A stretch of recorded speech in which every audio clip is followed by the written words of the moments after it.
중국에서 온 단기 체류자 4명 가운데 1명꼴로 코로나19에 감염된 것으로 드러난 가운데 오늘부터 입국 전 검사 의무화 등 추가 방역 조치가 시행됩니다. 세계보건기구는 중국이 확진자와 중증 환자, 사망자 수를 축소해 발표하고 있다고 지적했습니다. 미국 연방준비제도가 올해 금리 인하 가능성에 선을 그었습니다.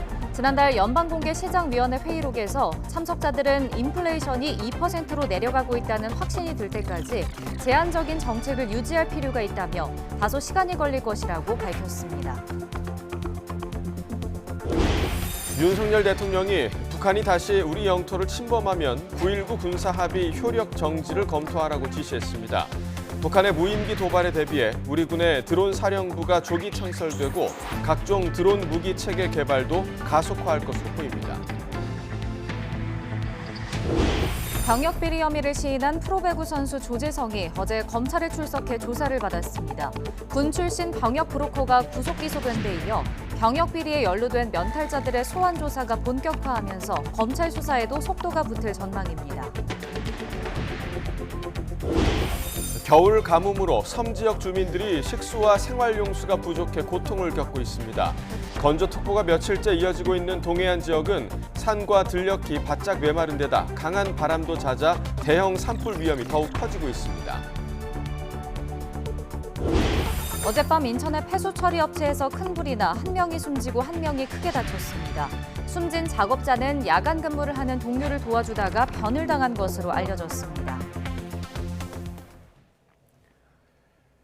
시청자 여러분 안녕하십니까? 1월 5일 목요일 굿모닝 YTN 2부 시작합니다. 코로나19 재유행이 정체 국면에 들어간 가운데 중국발 입국자에 대해 PCR 검사를 의무화하면서 해외 유입 확진자 가운데 중국발 확진자의 비율이 크게 높아졌습니다. 확진 판정을 받은 중국인이 격리를 거부하고 도주한 일도 있었는데 정부는 오늘부터 입국 전 음성 확인서 제출과 Q코드 입력도 의무화하는 추가 방역 조치에 들어갑니다. 보도에 기정훈 기자입니다. 코로나19 신규 환자 7만 8천여 명, 수요일 기준 3주째 유지하던 8만 명대 아래로 내려오며 완만한 감소세를 보였습니다. 주간 확진자 수도 지난주 45만 8천여 명으로 전주 대비 2.6% 감소했지만 일평균 위중증 환자 수는 9.8% 늘었고 일평균 사망자도 5.4% 증가했습니다.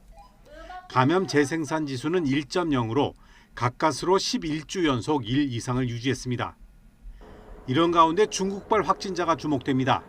해외 유입 확진자 가운데 중국발 입국자 비율은 지난해 11월 1.1%에 불과했지만 중국 상황이 악화한 12월엔 17%까지 상승했습니다. 지난 2일 방역 강화 후 더 올라 수요일 0시 기준 172명 가운데 131명으로 76%까지 치솟았습니다. 정부는 추가로 입국 전 음성 확인서 제출과 Q코드 입력을 의무화하는 한편 7일부터는 홍콩과 마카오발 입국자에 대한 방역도 강화합니다.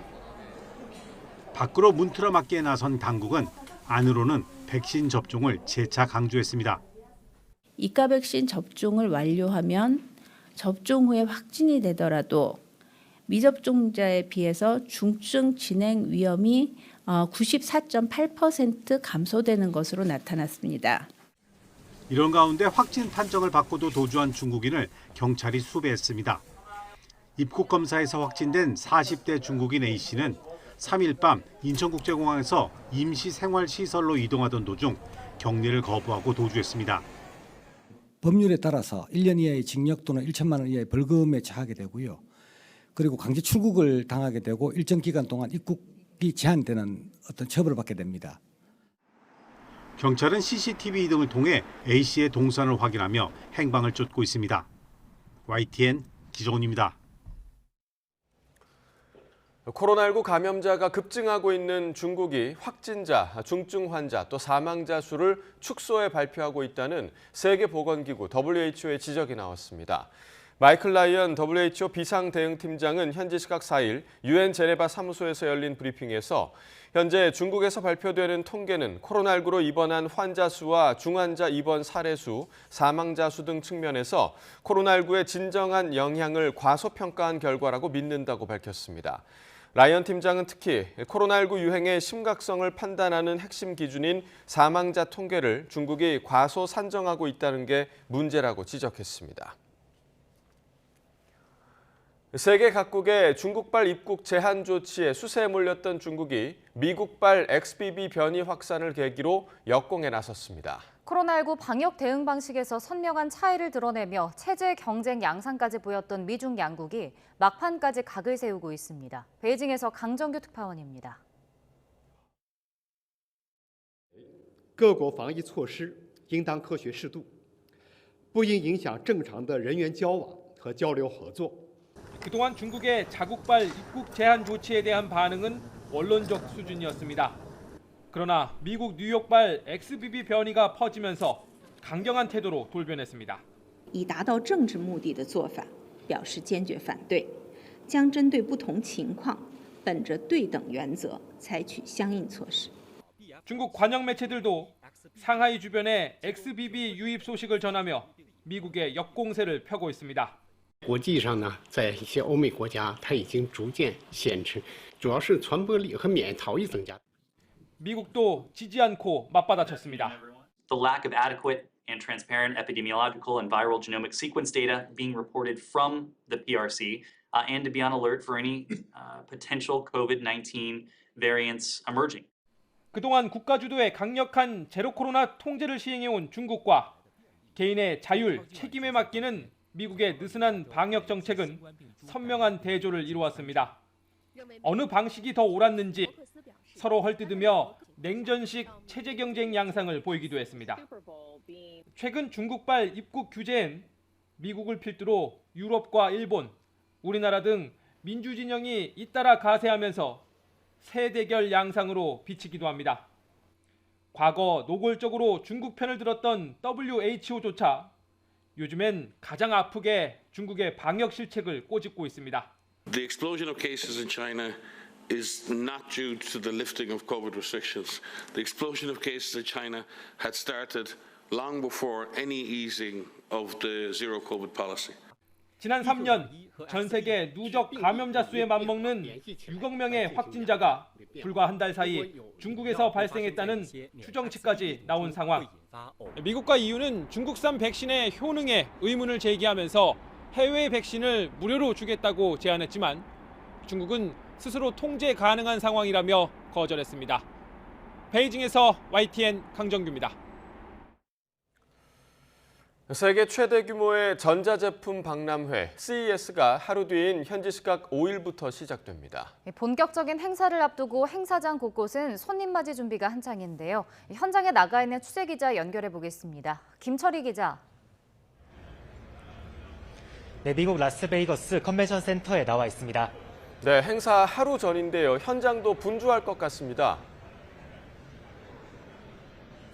네, 제가 나와 있는 이곳 컨벤션 센터에서 당장 내일부터 CES 행사가 시작됩니다. 제 옆으로 보시면 또 뒤로 보시면 각장 행사장들이 보이실 텐데요.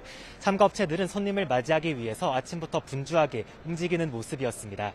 지금 제가 서 있는 곳은 전체 행사장의 아주 일부분이고요. 전체 행사장의 규모는 훨씬 더 크고 넓습니다. 전체 공간이 18만 6천 제곱미터로 축구장 26개를 합친 크기라고 합니다. 특히 올해 CES는 3년 만에 코로나19에서 벗어나 대규모로 진행되는데요. 3천여 개의 업체가 신기술을 선보이는데 나라 수로만 따져도 173개에 달합니다. 또 취재에 참여하는 언론만 4,700개가 넘는다고 하니 박람회의 규모가 실감이 됩니다. 이번 CES에서는 TV나 자동차 같은 현실 부문에서의 혁신뿐 아니라 로봇 기술과 메타버스 분야 등에서도 다양한 신기술이 선보여질 예정입니다. 행사 주최 측은 모빌리티와 지속 가능성, 디지털 헬스와 메타버스, 웹 3.0, 그리고 인간 안보를 키워드로 뽑기도 했습니다.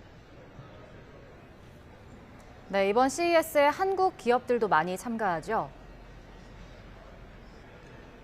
네, 이번 행사에는 한국 기업 550여 개가 참가하게 되는데요. 전체 참가 기업의 5분의 1에 해당하는 수준입니다. 특히 삼성과 LG, SK 등 대기업들은 각자 기술을 이번 CES에서 뽐낼 예정인데요. 먼저 삼성전자는 초연결성을 강조한 가전을 프리미엄 가전들을 가지고 나왔습니다.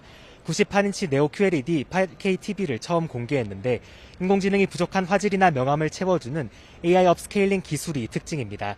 관계자 이야기로 직접 들어보시겠습니다.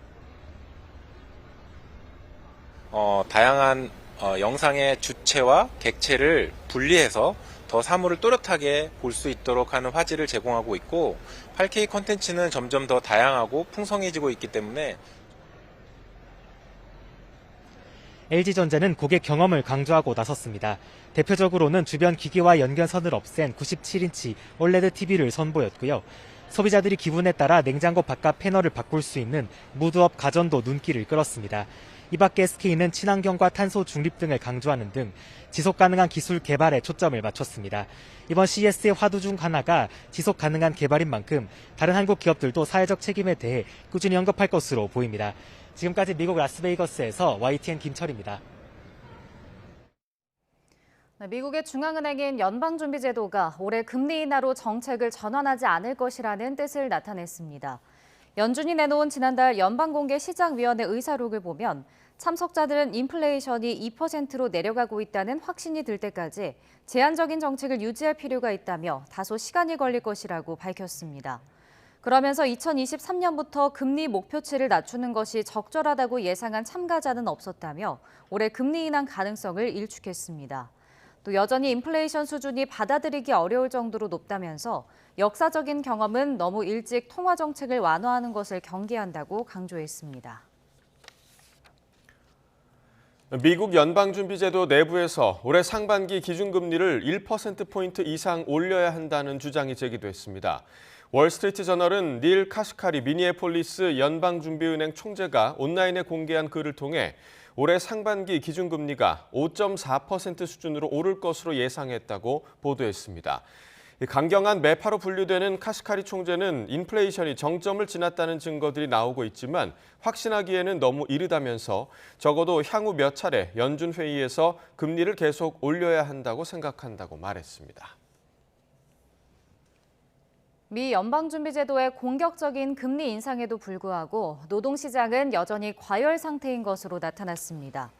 미 노동부가 발표한 11월 구인 이직 보고서를 보면 기업들의 구인 건수는 1,046만 건으로 전달의 1,051만 건보다 소폭 감소했지만 여전히 1,000만 건을 넘어 역사적으로 높은 수준을 기록했습니다. 기업들의 구인 건수는 지난해 봄 1,190만 건으로 역대 최고치를 찍은 뒤 감소세로 돌아섰지만 그 속도가 너무 느리다고 미국 언론들은 지적하고 있습니다.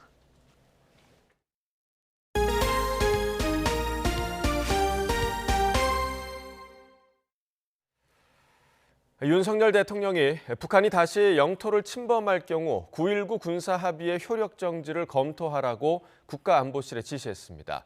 윤 대통령은 또 합동 드론 부대 창설과 스텔스 무인기 개발 등 국군 통수권자로서 압도적인 대응 능력을 주문했습니다. 대통령실 김은혜 홍보수석의 말을 직접 들어보겠습니다. 윤석열 대통령은 북한이 다시 이같이 우리 영토를 침범하는 도발을 일으키면 9.19 군사합의 효력 정지를 검토하라고 안보실에 지시했습니다. 감시, 정찰과 전자전 등 다목적 임무를 수행하는 합동 드론 부대를 창설하고 탐지가 어려운 소형 드론을 연내 대량 생산할 수 있는 체계를 구축하며 또 연내 스텔스 무인기를 생산할 수 있도록 개발에 박차를 가하라고 지시했습니다. 북한의 도발에 대한 비례적 수준을 넘는 압도적 대응 능력을 대한민국 국군에 주문한 것입니다. 국민의 생명과 안전을 지키는 국군 통수권자로서 그 역할과 책임을 다하기 위한 것이다라고 말씀을 드릴 수 있겠습니다. 네, 이러한 윤 대통령의 발언으로 남북 군사 합의가 다시 주목받고 있습니다. 북한은 군사 합의 체결 이듬해부터 지금까지 17건을 위반해 왔는데 윤 대통령이 효력 정지 검토 카드를 꺼내든 이유는 뭔지 최두희 기자가 정리했습니다. 문재인 정부 시기인 지난 2018년 9월 발표된 9.19 남북 군사 합의. 지상과 해상, 공중을 비롯한 모든 공간에서 상대방에 대한 적대 행위 중지를 담고 있습니다. 북한은 그러나 1년여 만에 합의를 위반하기 시작했습니다. 2019년 11월 창린도 해안포 사격 도발에 이어 2020년 5월에는 우리 지피에 총격을 가했습니다. 지금까지 우리 군이 확인한 북측의 합의 위반 사례는 17건으로 NLL 일대에서의 해안포 개방을 포함하면 더 늘어날 전망입니다. 최근에 무인기를 이용해 우리 영공을 직접 침범하면서 9.19 군사합의가 다시 도마에 올랐습니다. 일각에선 이미 무력화된 9.19 군사합의를 파기해야 한다는 주장이 제기되지만 전면 파기는 불가능합니다. 남북관계 발전법을 보면 대통령이 기한을 정해 합의 효력을 정지시키는 방안만 가능하다고 돼 있기 때문입니다. 윤석열 대통령이 파기가 아닌 효력 정지 검토 카드를 꺼내든 것도 이 때문으로 보입니다. 당분간 사실상의 파기와 다름없는 효과를 낼 것으로 보이지만 향후 북한이 추가적 군사 도발을 중단하고 남북 관계가 복원될 경우에는 다시 합의를 되살리기 위한 퇴로를 열어놓은 조치로 향후 정세 변화를 감안한 조치인데 북한의 도발 강도가 고조될수록 이 규정도 영향을 받을 것으로 보입니다. 합의 주체인 국방부는 9.19 군사합의는 상호 준수가 중요하다는 입장을 거듭 밝혔습니다. YTN 최두입니다. 윤석열 대통령이 스텔스 무인기를 연내 생산하라고 지시한 것과 관련해 군 당국이 이미 관련 기술을 다수 확보하고 있어 실현 가능하다고 자신했습니다. 군 관계자는 과거부터 국방과학연구소 주도로 스텔스 무인기 기술을 자체적으로 연구해왔다며 올해 안으로 우리 군이 운영할 수 있는 수준의 소형 스텔스 무인기는 생산할 수 있다고 판단했다고 밝혔습니다. 군은 또 소형 무인기 대량 생산과 함께 드론을 잡는 킬러 드론 체계도 신속히 개발하기로 했습니다. 이와 함께 감시 정찰과 전자전 등 다목적 임무 수행이 가능한 합동 드론 사령부를 조기에 창설하겠다고 덧붙였습니다. 미국 정부는 오는 13일 미국에서 열리는 조 바이든 대통령과 기시다 후미오 일본 총리의 정상회담에서 한미일 3자 군사협력 강화 방안을 논의할 것이라고 밝혔습니다. 존 커비 백악관 국가안전보장회의 전략소통조정관은 브리핑에서 북한 김정은 정권의 긴장 고조에 대응해 미국과 일본이 최근 몇 주간 양자 군사훈련을 했고 앞으로도 그런 훈련을 계속 보게 될 거라고 말했습니다. 그러면서 미국과 일본 양자 군사협력뿐 아니라 일본, 한국과의 3자 군사협력을 개선할 방법을 계속 모색할 것이라고 밝혔습니다. 북한의 핵 위협에 대비해 한국처럼 모의 훈련을 함께하는 방안이 미일 정상회담에서 논의되는지 질문에는 앞서 나가지 말자고 답했습니다. 이태원 참사 국정조사 첫 청문회에서 경찰 부실 대응에 대한 여야 의원들의 질타가 이어졌습니다. 경찰 지휘부는 압사 우려 신고가 수십 건이 빗발치는데도 상황을 뒤늦게 인지했다는 변명만 반복했습니다. 손여정 기자의 보도입니다. 이태원 참사 국정조사 첫 청문회. 여야 위원들은 잇따른 압사 신고를 접수하고도 제대로 대응하지 못했다며 경찰 부실 대응을 한 목소리로 질타했습니다. 압사 관련 우선 조치하라. 압사 신고 접수되는데 이런 얘기 들었습니까? 못 들었습니까? 그런 얘기는 들은 것 같습니다. 그러면 참사 났다는 거 알았다는 거 아니에요? 일단 그냥 흘러가는 무전 정도로 생각을 했던 거고 일상적인 축제라고 생각을 했었고요. 100건이 넘는 똑같은 거의 비슷한 압사 위험을 경고하는 그리고 비명서리가 섞인 이런 112 신고가 접수가 됐습니다. 그때도 지휘보고 안 하셨습니다. 금요일이나 토요일 저녁에는 그 시간대에는 신고가 평균적으로 많이 접수가 됩니다. 경찰이 인파 관리보단 마약 등 강력범죄 대응에 무게를 둬 참사를 막지 못했다는 의혹은 야당 위원들을 중심으로 제기됐습니다. 시위 진압과 마약 단속에 그리고 그 우선시하고 시민들의 안전에 대해서 우선시하고 있지 않다는 것을 들키지 않기 위해서 올해 인파 운집 안전사고 예방을 위해서 기동대를 배치했습니까? 아까 말씀드린 대로 올해는 마약 배치했습니까? 아닙니까? 그것만 대답해 주세요. 인파 관리를 위해서는 배치하지 않았습니다. 이임재 전 용산서장이 기동대 투입을 요청했지만 서울경찰청이 묵살했다는 주장을 두고서는 다시 진실 공방이 벌어졌습니다. 서울청에 기동대 파견을 요청한 적이 있습니까? 없습니다. 예? 경찰 기동대 파견 요청한 적 없습니다. 이임재 증인이 본인이 거짓말을 하고 있습니까? 저는 분명히 정현욱 부하 직원하고 이런다는 게 참 좀 죄송스러운데 저는 분명히 지시한 적이 있습니다. 참사 당일 충북 제천 캠핑장에서 시간을 보낸 윤희근 경찰청장은 처음으로 음주 사실을 시인했습니다. 그날 저녁에 음주하셨냐고요? 주말 저녁이면 저도 음주할 수 있습니다. 네. 그것까지 밝혀드려야 되나요? 유족들은 분을 참지 못했습니다. 아니, 밖으로 모시겠습니다. 죄송합니다. 아니 몰랐다는 게 자랑이야? 사람 잡아야지 날 그래. 현장에 가장 먼저 도착했던 소방대원은 당시 참혹했던 현장과 열악한 구조 상황을 증언했습니다. 너무나 외로웠습니다. 소방관들이 그 안에서 할 수 있는 것들이 너무나도 많이 없었고 구조한 사람들을 놓을 장소조차도 마련되지 않을 정도로 국정조사 특위 활동 기한은 일단 오는 7일 종료됩니다.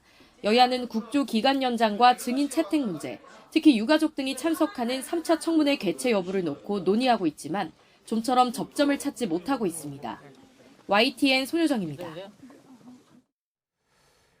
자신의 병역 비리를 시인한 OK금융그룹 프로배구단 조재성 선수가 어제 서울 남부지방검찰청에서 조사를 받았습니다. OK금융그룹 프로배구단 관계자는 YTN과의 통화에서 조재성 선수가 검찰 소환 조사를 마치고 귀가했다고 설명했습니다.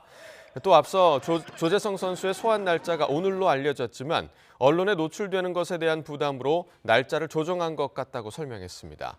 검찰과 병무청 합동수사팀은 질병이 있다고 속여 병역 의무를 제대로 지지 않도록 도운 브로커와 병역 면탈자를 대대적으로 수사하고 있습니다.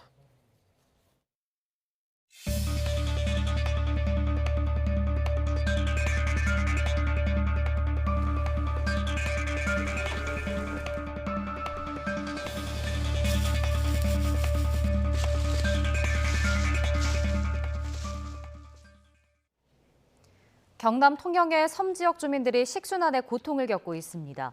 비가 내리지 않아 가뭄이 이어지고 있는데 김장도 바닷물로 하고 이 빨래는 무트로 나가서 해오는 실정입니다. 보도에 박종혁 기자입니다.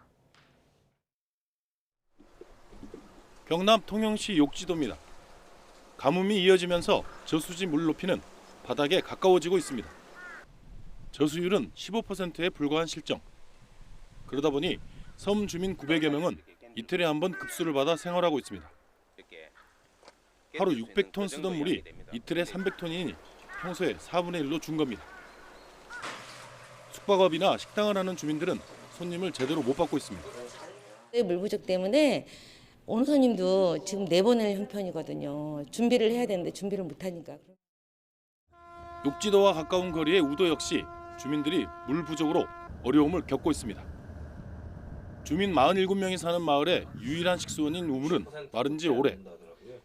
제대로 씻지도 못하는 형편이라 빨래는 무트로 나가서 하고 옵니다. 이런 겨울 옷은 집에서 빨 수 없는 진짜 세탁 물이 묻지. 그럼 아들 집에 가서 빨아. 김장도 바닷물로 했고 쌀 씻는 물이 아까워 끼니를 대충 때웁니다. 쌀 씻는 물도 아까워갖고 지금 내 라면 같은 거 뭐 컵라면 이런 거 먹고 있다니까. 통영 지역에 지난해 내린 비는 지지난해 60% 수준에 머물렀습니다.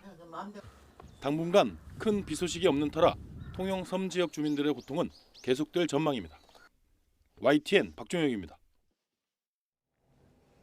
강원도 동해안 지역에도 눈비가 거의 내리지 않으면서 산과 들녘이 메말라 있습니다. 건조한 날씨 속에 대형 산불 위험이 커지면서 산림당국이 바짝 긴장하고 있습니다. 보도에 송세혁 기자입니다. 엿가락처럼 휘어진 철골 구조물 사이로 불길과 함께 연기가 뿜어져 나옵니다. 양양 폐기물 매립시설에서 난 이 불은 엿새 만에 겨우 꺼졌습니다. 폐기물이 2,000톤 넘게 쌓인 탓에 진화도 어려웠지만 산불로 번지지 않을까 밤낮으로 초비상이었습니다. 만약에 바람이 좀 강하게 불 경우에는 그 산불로 비화될 염려가 있기 때문에 저희가 방어선을 구축하고 지난달 28일에는 강릉시 왕산면 야산에서 불이 나 산림 1,800제곱미터를 태웠습니다. 강원도 동해안 지역 지난달 강수량은 1mm 이하, 특히 강릉은 강수량이 0mm로 34년 만에 가장 적었습니다. 최근 30년 평균 강수량 30에서 40mm와 비교해도 극히 적은 양입니다. 건조한 날씨 속에 강한 바람도 자주 불면서 대형 산불 위험은 더욱 커지고 있습니다.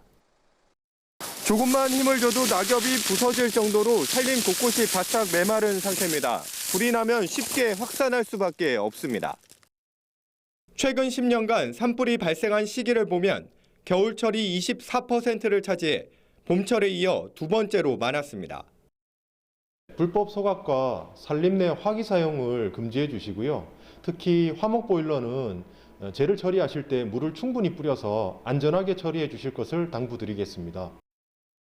산림당국은 진화 헬기를 전진 배치하고 한파에 진화용 담수지가 얼어붙지 않도록 결빙 방지 장치를 설치하는 등 대책을 서두르고 있습니다. YTN 송세혁입니다. 인천의 한 폐수 처리 업체에서 큰 불이 나 한 명이 숨지고 한 명이 크게 다쳤습니다. 숨진 작업자는 야간 근무를 하는 동료를 도와주다가 변을 당한 것으로 알려져 안타까움을 더하고 있습니다. 엄윤주 기자가 보도합니다.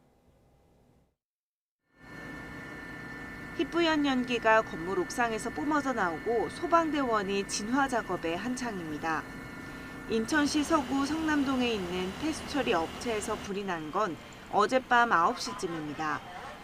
폭발음과 함께 시작된 불로 당시 근무하고 있던 60대 남성 A씨가 숨지고 70대 남성 B씨가 온몸에 화상을 입고 병원으로 옮겨졌습니다. 숨진 A씨는 야간 근무를 하던 B씨 등 2명의 작업을 도와주다 변을 당한 것으로 알려졌습니다. 시간 줘야는데 미국 시대는 퇴근해야 되거든. 근데 안 퇴근하고 불이 난 곳은 공장과 상업 건물들이 몰려 있어서 추가 피해가 우려됐던 상황. 소방당국은 주변 공장으로 불이 번지는 것을 막기 위해 관할 소방서 전체 인력을 출동하는 대응 1단계를 한때 발령했습니다.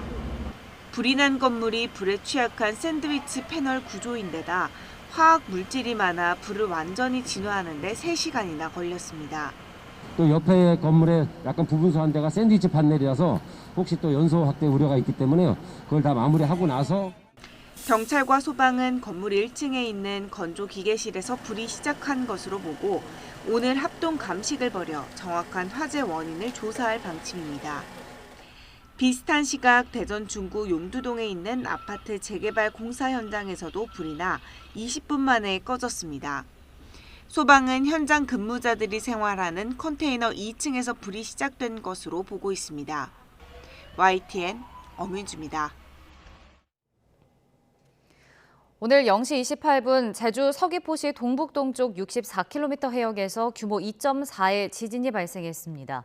기상청은 지진 피해는 없을 것이라고 내다봤습니다.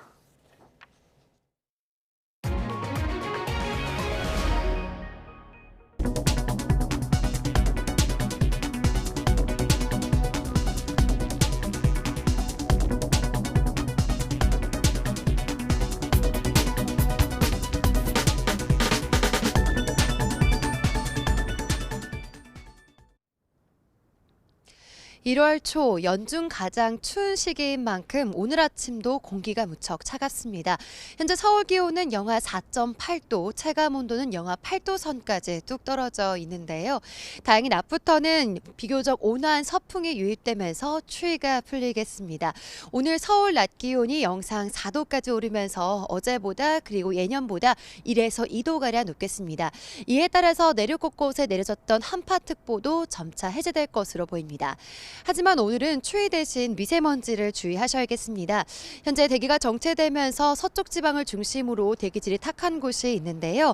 낮 동안에는 중국발 스모그까지 더해지면서 서울 등 수도권과 충청, 호남 그리고 제주도의 초미세먼지 농도가 높게 나타나겠습니다.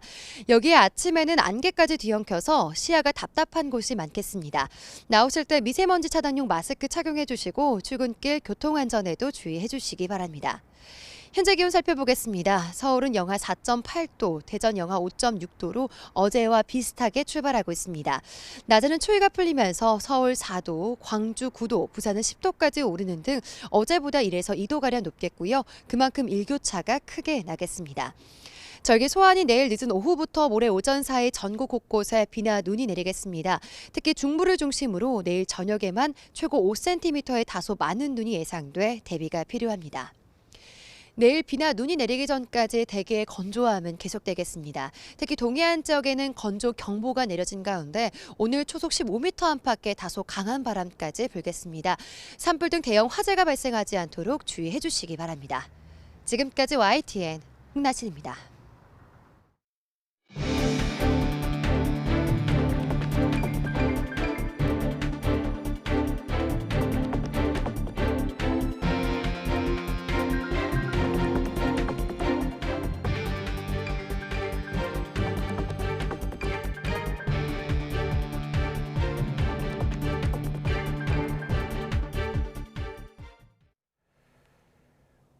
지난해 인플레이션을 잡기 위해서 가파른 금리 인상을 이어갔던 미국 연준이 올해도 금리를 낮추지 않을 거란 뜻을 분명히 했습니다. 연준 내 매파 인사는 올해 금리를 1%포인트 더 올려야 한다며 당초 예고했던 금리 인상보다 더 높은 수치를 제시했습니다. 워싱턴에서 권준기 특파원이 보도합니다.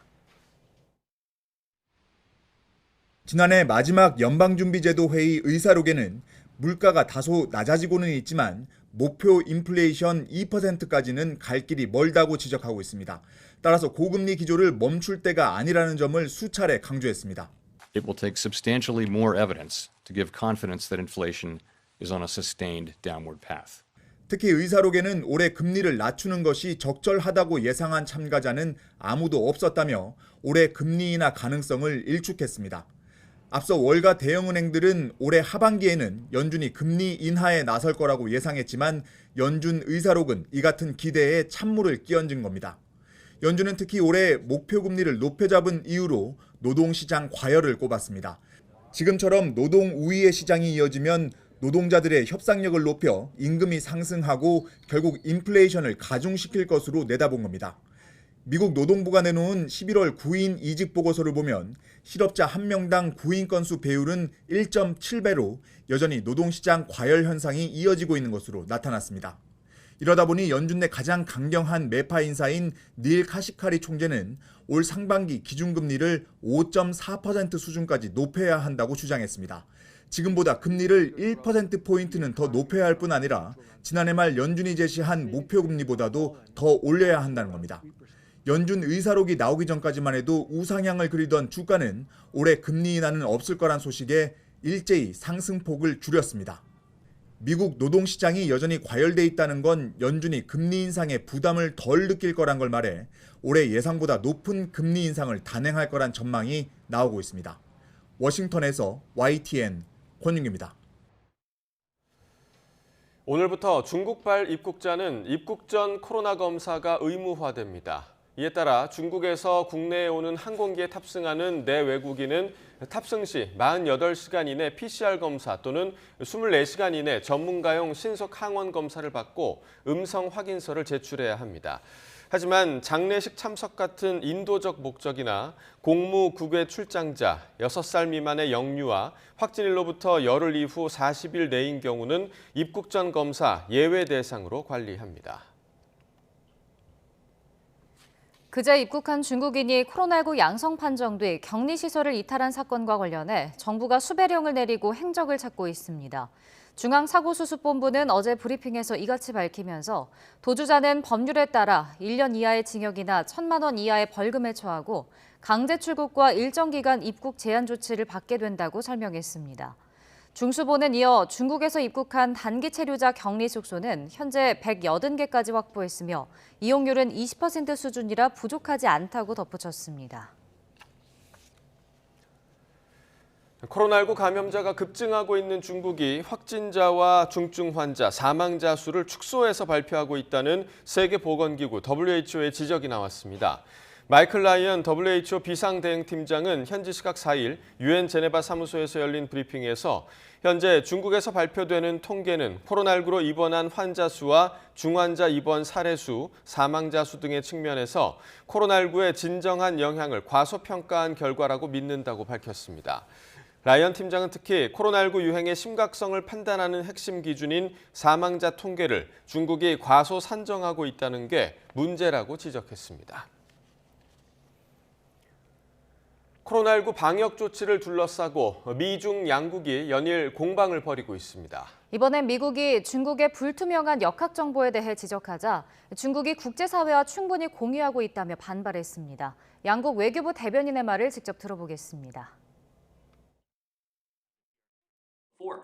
The pre-departure testing requirements that we've put in place are a result not only of the prevalence of COVID within the PRC, but also the lack of sufficient transparency from the PRC. We're taking deliberate, proactive steps to slow the spread of COVID-19 and to be on alert for any potential COVID-19 variants emerging. 3年来，中方已同世卫组织开展技术交流60余次，新10条发布以来就已经举行了2次。中方还继续通过全球流感共享数据库，分享新冠病毒感染病例的病毒基因数据。如果美方当初没有政治化操弄疫情，恐怕都不会发展成今天这样。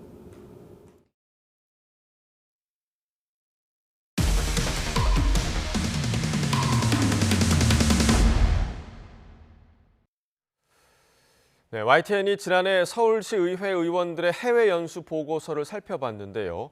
출처 없이 인터넷 내용을 그대로 베꼈거나 애초 계획한 기관 방문이 제대로 이루어지지 않은 것으로 드러났습니다. 이를 방지하기 위해서 조례까지 만들었는데 사실상 무용지물이었습니다. 김태원 기자의 단독 보도입니다. 지난해 10월 서울시의회 교통위원회 소속 시의원 8명은 아랍에미리트로 공무국의 활동을 다녀왔습니다. 교통위원회 위원들의 전문성을 높이고 정책 방향을 연구하겠다는 취지였습니다. 시의원과 실무진 12명의 여비부터 사전 간담회비와 현지 통역비 등 모두 4,800만여 원의 서울시 예산이 들어갔습니다. 4박 6일 동안의 활동 결과가 담긴 82쪽 분량의 보고서를 YTN 취재진이 살펴봤습니다. 전체 분량 가운데 서울시와 아랍에미리트 두바이의 교통체계를 비교해 분석하는 건 단 13쪽. 위원들이 한쪽씩 적어낸 검토 의견까지 포함해도 20여 쪽에 불과했습니다. 그렇다면 보고서의 많은 부분을 차지한 방문국가와 교통 시스템에 대한 설명은 어떨까? 아랍에미리트에 대한 정보를 설명하는데 인터넷 백과사전 나무위키를 출처 없이 거의 그대로 베끼고 지난 2020년 열린 엑스포를 설명할 땐 두바이 경제관광부 홈페이지 내용을 옮기다가 어미를 미처 바꾸지 못했습니다. 또 인터넷 매체 기사를 베끼거나 영문 소개를 번역해오기도 했는데 잘못 번역한 부분도 있었습니다. 대학생 리포트도 그렇습니다. 리포트 낼 때 그 인터넷 사이트 뭐 짜집기 한 거는 0점 처리하고 그게 적절하지 않다는 거는 글 쓰신 분도 분명히 알았을 겁니다. 문제는 이뿐만이 아니었습니다. 애초 연수 계획을 짤 때 두바이 도로교통청과 통합교통관제센터를 하루에 한 곳씩 방문하기로 했습니다. 그러나 결과 보고서엔 첫날 AI 박람회장에서 도로교통청과 관제센터 관계자를 면담한 걸로 대체됐습니다. 결국 이동 시간과 첫날을 제외한 사흘 내내 두바이 시내 교통체험만 했다는 겁니다. 앞서 서울시의회는 외유성 연수와 출장 논란이 끊이질 않자 이를 방지하기 위해 조례까지 만들었습니다. 현장 답사가 꼭 필요한 건지, 하루에 최소 1개 기관 이상을 방문하는지 심사에서 꼼꼼히 따져봐야 한다고 명시한 건데 이를 제대로 지키지 않았습니다. 연수에 참가했던 서울시의회 관계자는 보고서는 논문과 달라 베꼈다는 건 과하다면서도 인터넷에서 글을 가져온 건 맞는 만큼 앞으로 개선하겠다고 밝혔습니다. 또 예상치 못하게 박람회에서 관계자들을 만나 면담을 진행했다고 해명했습니다. 서울시의회가 스스로 만든 기준조차 지키지 못한 만큼 연수 결과를 객관적으로 평가할 수 있는 제도 마련이 필요하다는 지적이 나옵니다. YTN 취재가 시작되자 서울시의회는 인용 출처를 표기하는 식으로 연수 결과 보고서를 소폭 수정해 홈페이지에 새로 게시했습니다. YTN 김태원입니다. 국무조정실이 방송통신위원회에 대한 감찰에 들어갔습니다.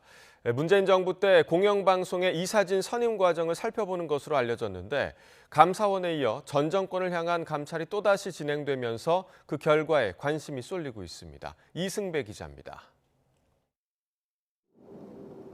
국무조정실 공직복무관리관실이 그제 방송통신위원회에 직원을 보내 전격 감찰에 들어갔습니다. 문재인 정부 때 공영방송 이사 선임 과정에 문제가 없는지 살펴보고 있는 것으로 알려졌습니다. KBS, EBS 이사회, MBC 대주주인 방송문화진흥회 등이 감찰 대상이라는 보도에 이어 이번 감찰이 특정 인사에 대한 법 위반을 살피는 차원이라는 언론 보도가 잇따랐습니다.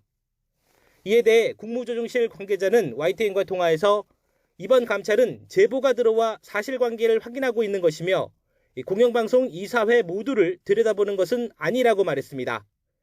그러면서 정기적인 종합감사가 아닌 만큼 빠르면 이번 주 안에 마무리될 수 있다고 밝혔습니다.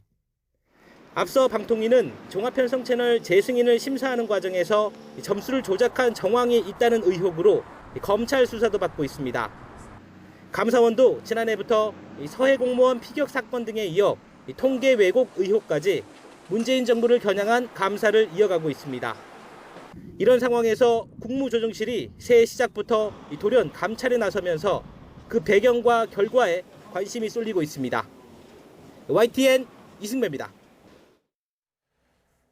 어젯밤 9시쯤 인천시 서구 성남동에 있는 폐수 처리 업체에서 큰 불이 나 3시간 만에 꺼졌습니다. 이 불로 야간 근무 중이던 60대 남성 A씨가 숨진 채 발견됐고 또 다른 직원 70대 남성 B씨는 온몸에 3도 화상을 입고 인근 병원으로 옮겨졌습니다. 소방당국은 주변 공장으로 불이 번지는 것을 막기 위해 한때 담당 소방서 인력 전체가 출동하는 대응 1단계를 발령했습니다.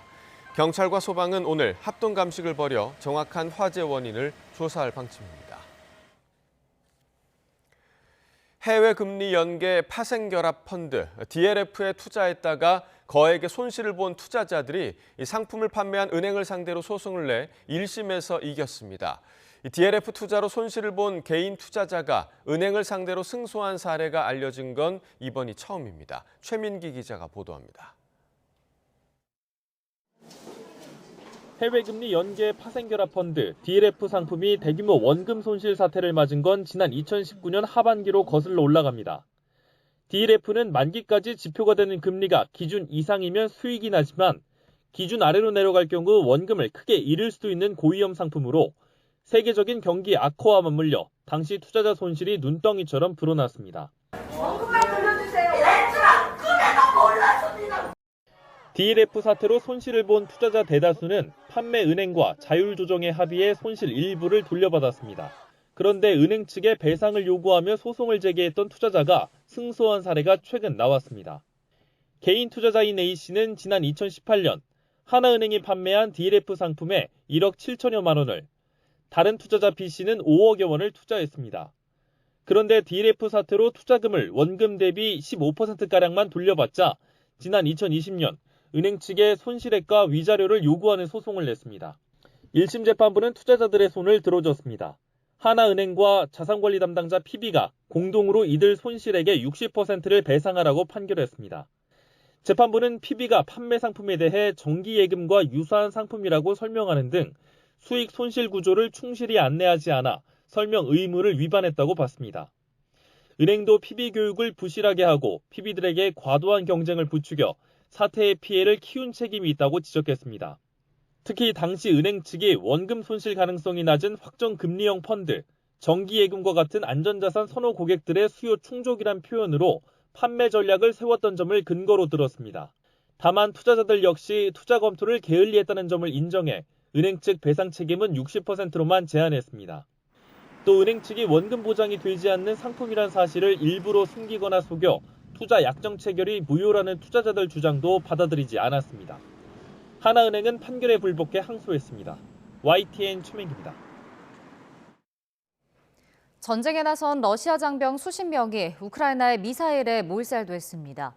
이에 대해 러시아 내부에서 비판의 목소리가 커지는 가운데 푸틴 대통령은 신무기를 과시해 그 배경에 관심이 쏠리고 있습니다. 보도에 조용성 기자입니다.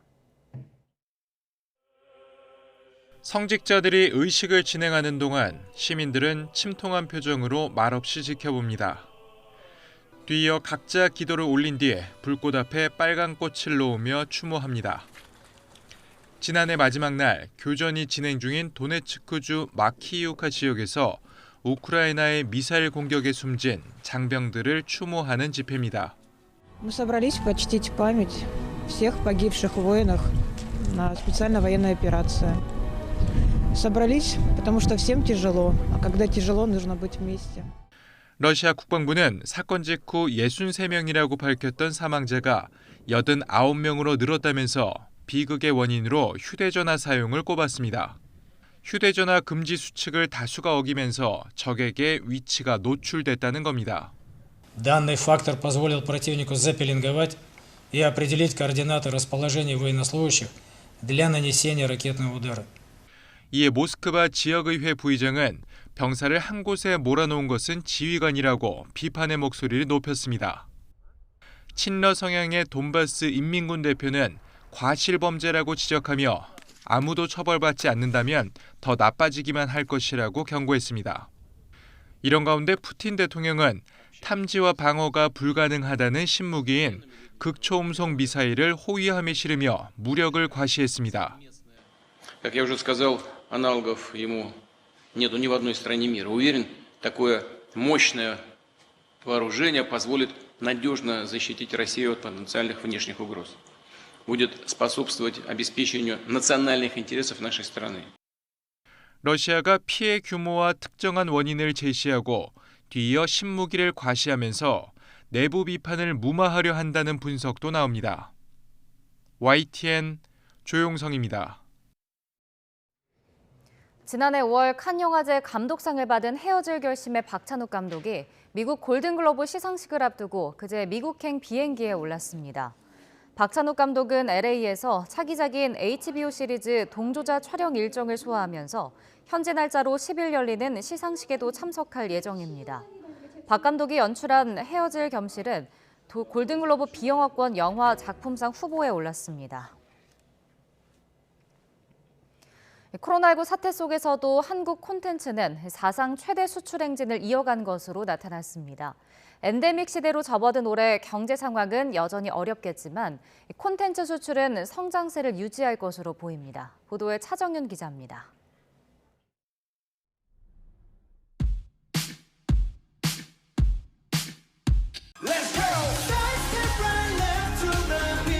코로나 확산과 셧다운으로 전 세계 문화계가 타격을 입었던 지난 2021년, 우리나라는 유례없는 주목을 받았습니다. 그룹 방탄소년단이 버터로 10주 동안 빌보드 핫백 차트 1위에 올랐고 배우 윤여정 씨가 한국 배우 최초로 아카데미 연기상을 품에 안았습니다.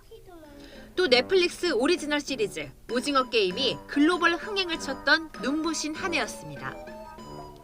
이 기간 한국 콘텐츠 수출액도 전년 대비 4% 넘게 증가한 124억 달러, 우리 돈으로 14조 3천억 원을 돌파한 것으로 나타났습니다. 우리나라 수출 효자 종목으로 꼽히는 가전과 2차 전지, 전기차를 뛰어넘은 수준입니다. 종목별로 보면 게임이 70%에 육박해 가장 많은 비중을 차지했고 음악이 6.2%, 방송 영상이 5.8%로 그 뒤를 이었습니다. 지난해 콘텐츠 수출액도 이보다 더 늘어난 130억 달러, 17조 원으로 추정되는 가운데 올해도 성장 추세는 이어질 것으로 보입니다. 경제 불황이지만 코로나 엔데믹 전환과 맞물려 문화 소비 욕구는 오히려 강해지고 있기 때문입니다.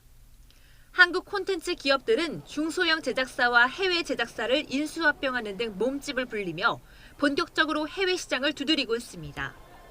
특히 최근 한류 콘텐츠의 빗장을 풀고 있는 중동 국가는 새로운 개척지입니다.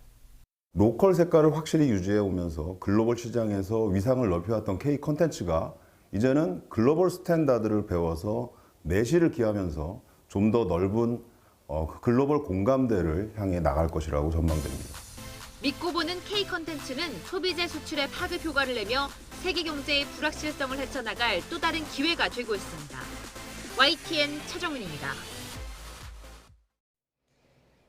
개묘년 새해 첫 우주쇼가 펼쳐지고 있습니다. 요즘 캄캄한 밤하늘에서 4분의 자리 유성우의 화려한 모습이 관측되고 있습니다. 4분의 자리 유성우는 8월 페르세우스 자리 유성우, 12월 쌍둥이 자리 유성우와 함께 3대 유성우로 꼽히는데 어제 새벽이 유성의 개수가 가장 많은 극대기였습니다. 오늘 출근길도 추위는 여전합니다. 현재 서울 기온은 영하 5도로 어제와 비슷하고 체감 온도는 영하 9도 가까이 떨어졌습니다. 다행히 낮 동안 서울 기온이 4도까지 오르면서 추위가 누그러지겠고요. 당분간 예년 기온을 웃돌면서 큰 추위는 없을 전망입니다. 이에 따라서 한파특보도 점차 해제될 것으로 예상됩니다. 다만 오늘은 추위 대신 미세먼지를 주의하셔야겠습니다. 서쪽 지방은 종일 초미세먼지 농도가 나쁨 수준을 오르내리겠는데요. 출근길에는 먼지에 안개까지 뒤엉키면서 시야가 답답한 곳이 많겠습니다. 낮 동안에는 대체로 맑은 날씨가 이어지면서 대기는 계속 건조하겠습니다. 화재 예방에 각별히 신경 써주시기 바랍니다. 현재 기온 살펴보면 서울은 영하 5도, 철원 영하 14.6도, 안동은 영하 7.6도까지 떨어지면서 어제와 비슷합니다.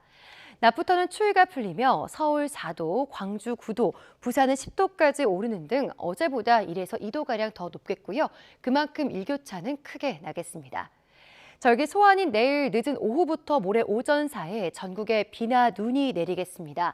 중부 지역에는 내일 저녁에만 최고 5cm의 다소 많은 눈이 예상돼 대비가 필요합니다. 날씨였습니다.